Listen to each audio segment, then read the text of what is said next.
Voy a presentar.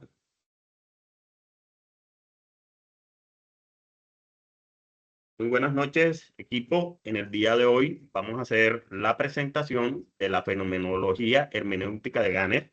En este caso, nuestro grupo de trabajo está conformado por Diana Palacio Torres, mi persona Jorge Castro Mendoza, Ivette Atencia Sierra, Piedad Tafur Vuelvas y Jenis Rocha Noriega. La idea de toda esta presentación es pues que podamos entender cómo se observa ese fenómeno a partir de Gannett y cómo podemos desplegar ese fenómeno a nivel de nuestro proceso de investigación en el aula, ¿verdad? Entonces, aquí tenemos al autor de esta fenomenología, la persona pues, que le puso ingenio a esto, pues un filósofo alemán que nació en 1900 y murió hacia el año 2002.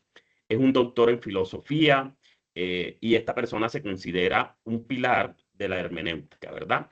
Es discípulo de Platón, Aristóteles, Heidegger, o sea que es una persona pues, que tenía un amplio conocimiento del proceso investigativo y cómo se desarrollaba ese proceso investigativo en los contextos escolares, ¿verdad? O en los diferentes contextos donde se tenía contacto pues, con seres humanos. Al final de cuentas, este fenómeno tiene un propósito y en ese propósito pues están 4 aspectos que son claves.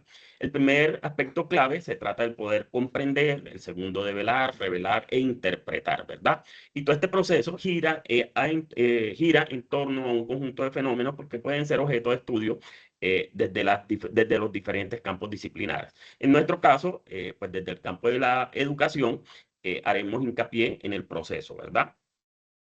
Con este proceso se busca de alguna manera actualizar supuestos teóricos y comprender un poco más lo que ocurre en la realidad de los diferentes contextos pues, que son objeto de estudio, ¿verdad? ¿Qué es la hermenéutica?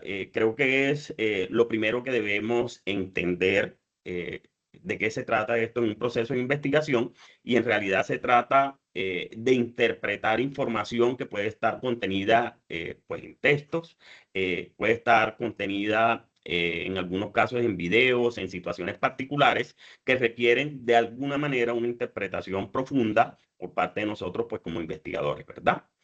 Eh, en todo este proceso, lo que se pretende pues, es enriquecer el conjunto de hallazgos que pueden aparecer en un proceso de investigación, pero esto debe ser un proceso dinámico que permita pues, la transformación y resignificación de esos contextos donde nosotros estamos realizando los procesos de investigación.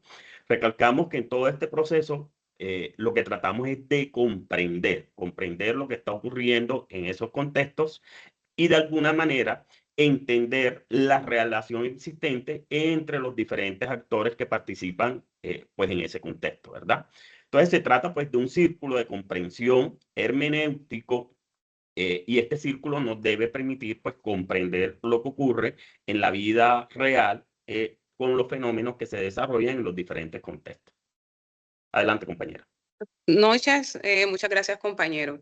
El círculo de comprensión hermenéutico consiste en 4 etapas.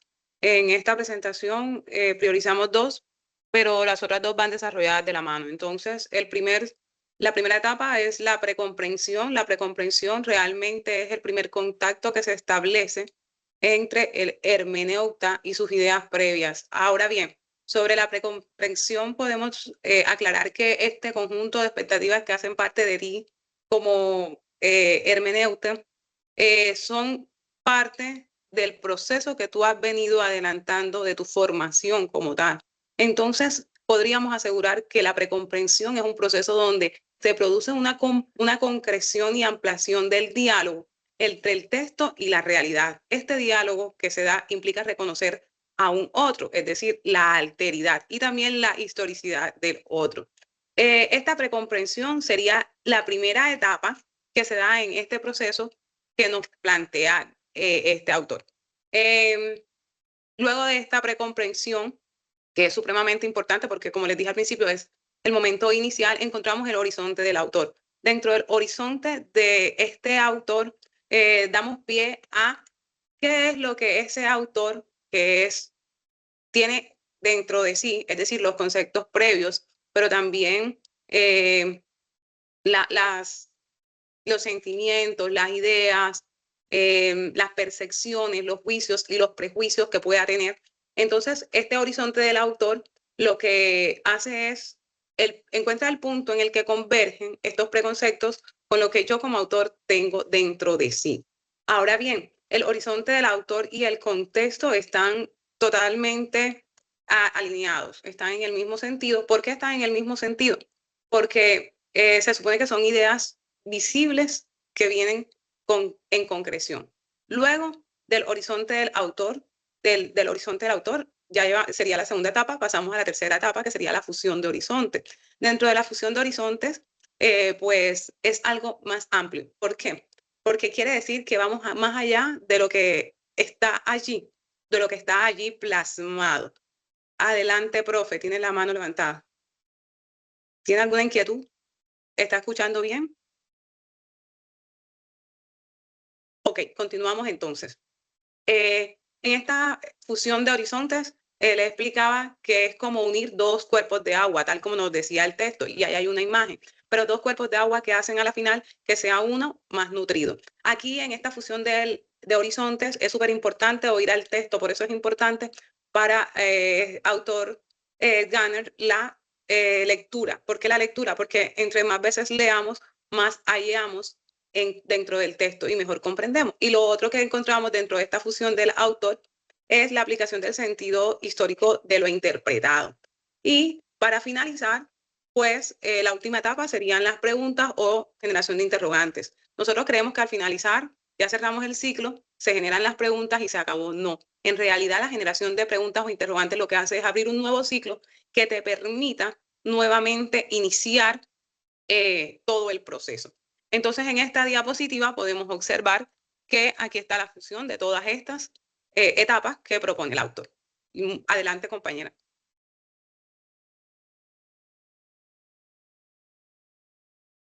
Buenas noches. Bueno, para comprender la demostración de la técnica en la fenomenología hermenéutica de Gadamer, es necesario entender que no se trata de un paso a paso, que no es solo un método, ¿no? Sino que nos permite realizar una interpretación más profunda sobre la naturaleza ontológica y ética de esta técnica. Entonces seguimos a explicar las diferentes técnicas. La técnica de cómo hacer experiencia.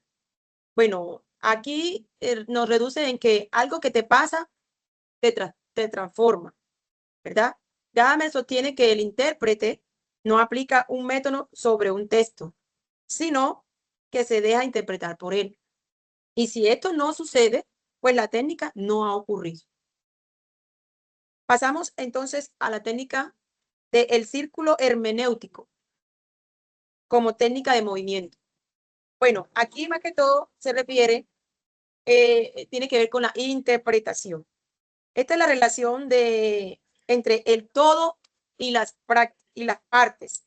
Es decir, cuando leemos un libro, ¿verdad? Yo tengo mi concepción, pero el libro fue hecho por alguien, por un otro, con diferentes pensamientos, con diferentes fases, que me va a dejar enseñanza, según lo interpretado, ¿verdad? Según lo que yo interpreto. Entonces, se da en la coherencia que yo tenga con ese todo en el cual encuentro.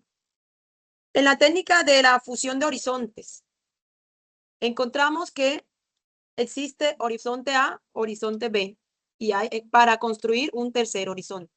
En el horizonte A encontramos los prejuicios que como persona, en este caso yo, ¿verdad? Puedo tener para acceder a una información, para tener mi lenguaje actual, ¿verdad? Pero lo que yo pueda comprender, la prueba definitiva de que la técnica ha funcionado es cuando se hace un nuevo horizonte, se construye un horizonte B. Entonces, la técnica se valida cuando surge ese tercer horizonte, se construye. Bueno, el resultado de mi horizonte se ha ensanchado cuando ya ocurre el tercer horizonte, como lo veníamos diciendo. La técnica de como virtud ética, frónesis. La siguiente. Bueno, en esta no se trata de saber reglas generales, sino de saber qué es lo que exige la situación presente, hacia dónde vamos, qué necesidad vamos a suplir, ¿verdad? Aquí, cuando el investigador sabe cuándo callar, cuándo profundizar en una pregunta y cómo situar el conocimiento en su momento histórico particular, en un lugar de seguir un manual de forma rígida. En lugar de seguir un manual de forma rígida, el investigador, ¿verdad? El investigador sitúa el conocimiento en su momento histórico. La quinta técnica, el lenguaje como el escenario de la técnica. Esta técnica se materializa cuando hay un diálogo vivo. El lenguaje es la única vía, ¿verdad?, para la comprensión. La técnica se materializa en el diálogo, la interpretación. No es algo que ocurre dentro de la cabeza, sino que se da a conocer a través del lenguaje que compartimos con mi otro semejante, mi otro par. Entonces, esta es una técnica de disposición al diálogo, donde la verdad no se posee, hay que tener claro, sino que sucede durante el encuentro con lo que intentamos comprender. Yo llego con una verdad, al llegar al punto de la verdad, se me hace otra verdad. Entonces, en resumen, es tener disposición de diálogo, al diálogo, donde la verdad no se posee, sino que se construye. Gracias.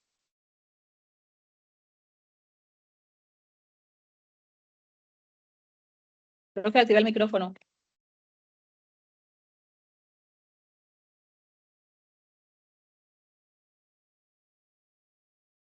No se escucha, profe. Se escucha, profe.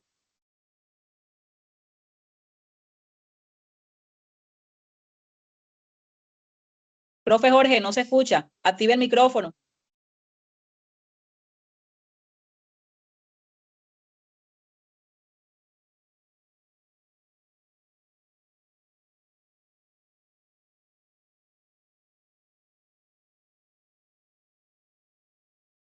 Profe Jorge, ¿escuchan? Y ven, tú escucha, Jenny. Si me escuchan, estaba silenciado. El enfoque de Gadamer, ¿verdad? No se trata de una simple recolección de la información, sino que se trata de un encuentro dialógico, ¿verdad? Donde el investigador dialoga de manera clara con la información existente en el contexto manifestada de diferentes formas, ¿verdad? Entonces, el encuentro dialógico entre el investigador y el investigado es clave, ¿verdad? Entonces, en este formalismo de investigación, no se trata de aplicar instrumentos simplemente por recoger o recabar información, sino que debemos ir un poco más allá. Dentro de los instrumentos que nos permiten la recolección de la información, encontramos la entrevista conversacional dialógica. Y en esto debemos ser muy cuidadosos, porque no se trata de una entrevista estructurada donde existe una previa preparación de un conjunto de preguntas que simplemente las tomamos y las aplicamos a ese grupo focal sobre el cual estamos trabajando nuestra investigación, ¿verdad?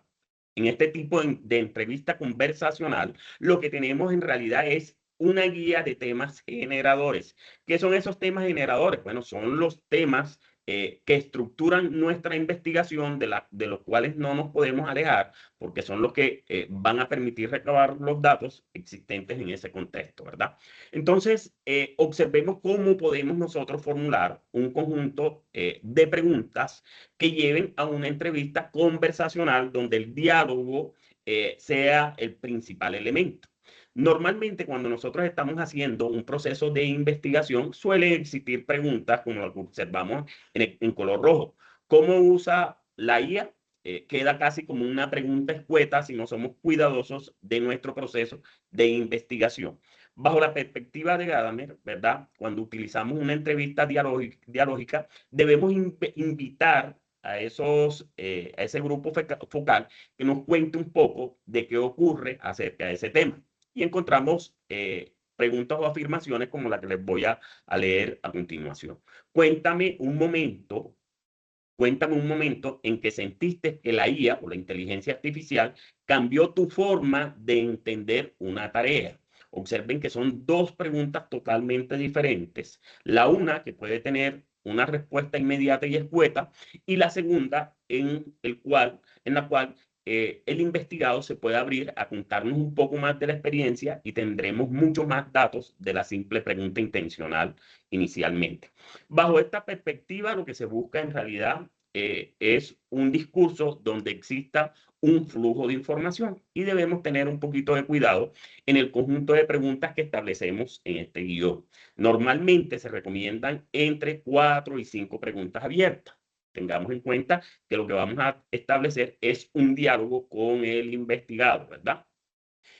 Otra herramienta que nosotros tenemos para recabar información son los círculos de reflexión, ¿verdad? Que no son más que espacios donde nos reunimos un conjunto de personas y comenzamos a revisar información sobre un proceso de investigación, ¿verdad? Entonces, Gadamer cada rato nos está recordando que debe existir un diálogo y pues que debe existir un lenguaje que permita pues la comunicación con esa comunidad. Y ese diálogo lo que nos va a permitir en realidad es traer un conjunto de verdades al contexto de la investigación, ¿verdad? Entonces, observemos cómo suena este tema de los círculos de reflexión cuando lo comenzamos a aplicar. Entonces, por ejemplo, nos reunimos un grupo de estudiantes de 10º grado y 11 para discutir la autoría y la inteligencia artificial, ¿verdad?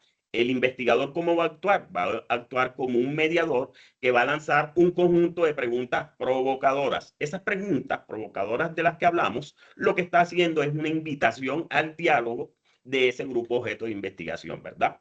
Entonces, observen cómo estamos entrelazando un tema como la inteligencia artificial y lo que es la autoría de los textos productos que muchas veces consulta la inteligencia artificial como tal, ¿verdad? Entonces, buscamos que el estudiante se mueva en esas dos aristas, que tenga en cuenta que aunque utilice inteligencia artificial en el contexto académico, siempre los textos que recaba la inteligencia pueden tener un autor, ¿verdad? Entonces, ¿cuáles son los instrumentos que podemos utilizar en estos círculos de reflexión? Por ejemplo, está el protocolo de observación participativa. No podemos llegar a aplicar esta herramienta simplemente con una hojita en la mano. Debe estar un protocolo previamente creado donde nos permita de alguna manera consignar la información que recabamos de ese proceso participativo, ¿verdad? Es bien importante que de ese proceso podamos capturar el lenguaje vivo sobre el cual se está hablando pues, en el proceso de investigación como tal, ¿verdad? Al final de cuentas, se trata de poder comprender ese fenómeno que estamos estudiando en ese contexto, ¿verdad? Ahora bien, viene el análisis de textos y documentos. Bien sabemos que llevamos muchos años desarrollando procesos de investigación y que pueden existir un sinnúmero de bases de datos que tienen información sobre esos procesos investigativos. Esos textos deben ser analizados para conocer hasta dónde han llegado los procesos de investigación anteriores y cómo puede dar paso esa información que ya tenemos a la investigación que nosotros estamos desarrollando, ¿verdad?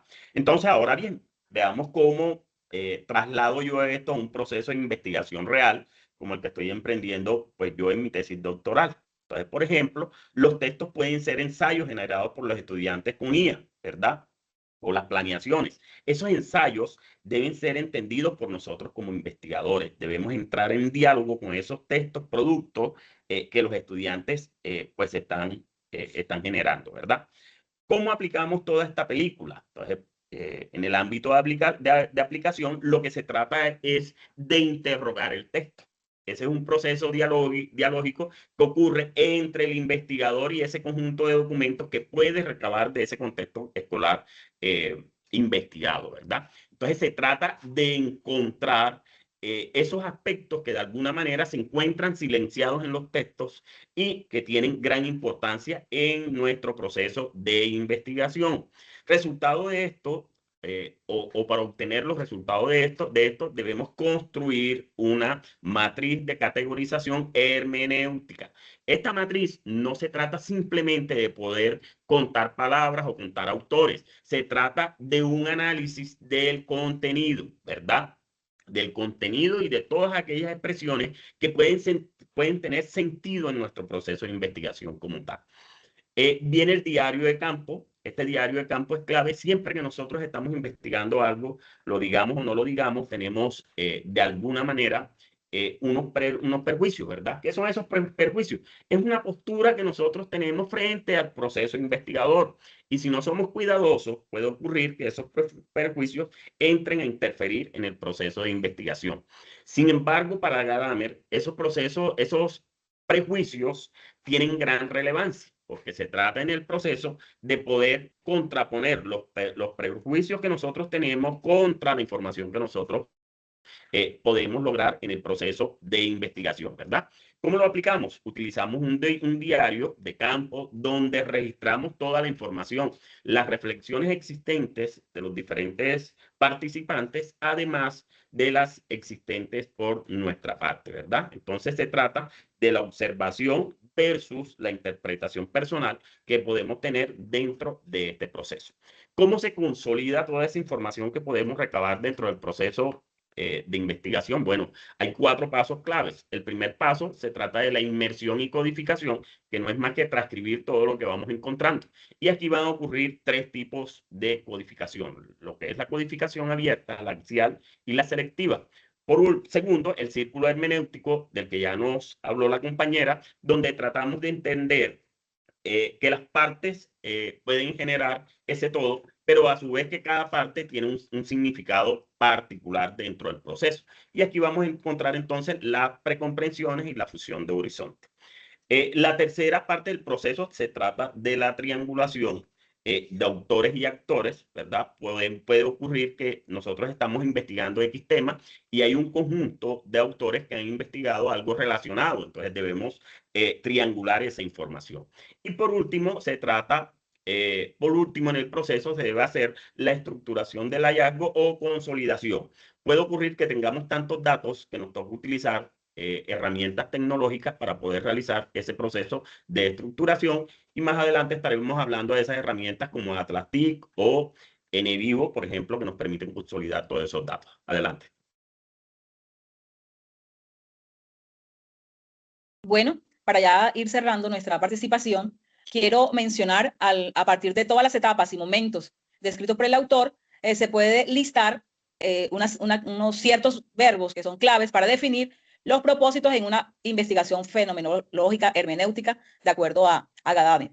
El primer verbo es el verbo comprender, que implica captar el sentido y significado de las experiencias humanas a partir de la interpretación. Un ejemplo de una investigación que tiene como propósito este verbo es comprender el significado de la práctica docente en entornos virtuales durante la pospandemia, por ejemplo. Otro de los verbos que podemos utilizar es el verbo interpretar. Allí la definición de este verbo tiene que ver con relacionar las unidades de sentido en el contexto histórico, cultural, social del sujeto. Un ejemplo de un tipo de propósito con este verbo sería interpretar los discursos de los estudiantes sobre la inclusión educativa en el aula de clase. Otro verbo muy importante que también aparece en este tipo cuando se usa este tipo de metodología es interpretar, y tiene que ver con reconocer también las unidades de sentido o significados esenciales dentro de los discursos, y esto tiene que ver con la reducción fenomenológica. Un ejemplo de un propósito de este tipo es identificar las unidades de sentido presentes en las entrevistas de vida de maestros jubilados, por ejemplo, sobre su vocación. Un cuarto verbo que puede aparecer también dentro de los propósitos es el verbo develar.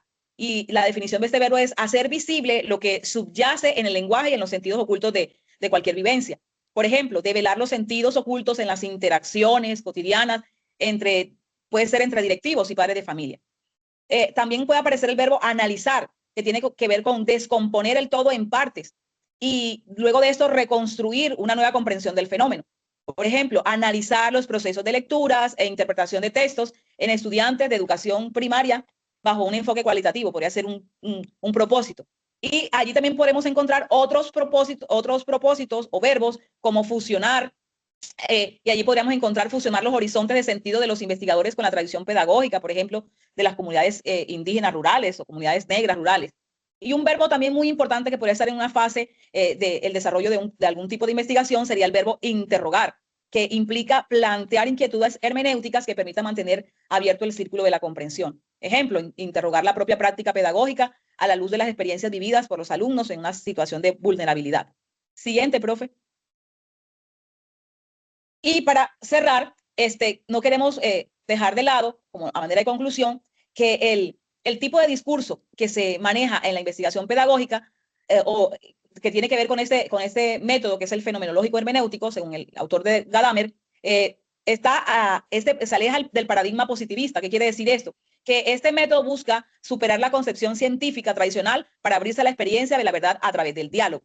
Este discurso también es dialéctico, que quiere decir que se plantea como una danza dialógica entre el intérprete, que lo dijeron muy bien mis compañeros, que es el investigador, y el texto, que es el fenómeno pedagógico o el discurso del sujeto, donde ambos influyen y se enriquecen. No están uno alejado del otro, sino que se enriquecen mutuamente. Este discurso también reconoce la historicidad.